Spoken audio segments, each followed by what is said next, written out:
Come regolamentare le convivenze? Ci provano in molti comuni. Da Verona parte la proposta di contratti sottoscritti di fronte a un notaio che tutelino la parte più debole. Vediamo. Tutelare i rapporti di convivenza anche in quegli aspetti che non sono ancora riconosciuti dalla legislazione italiana. A Verona i notai presentano i contratti di convivenza con una serie di incontri formativi e colloqui individuali. In particolare l'attenzione è verso quelle convivenze more uxorio tra partner celibi e nubili.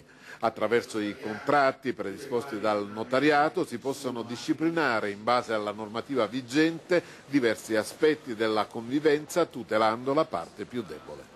Abbiamo pensato che una qualche regolazione fosse meglio che nessuna regolazione. Il fenomeno delle convivenze è in crescita esponenziale. Siamo in attesa da tempo di un intervento del legislatore, che forse ci sarà, forse no, anche se in fondo è assolutamente ineludibile ed inevitabile. Però nel frattempo, anche per proteggere le parti più deboli di queste convivenze che non sono assistite da vincoli giuridici, abbiamo pensato che una qualche regolazione, una regolazione mite, una regolazione semplice, non pesante, fatta da soggetti come noi abituati a conciliare ragioni divergenti, potesse essere un buon servizio alla collettività.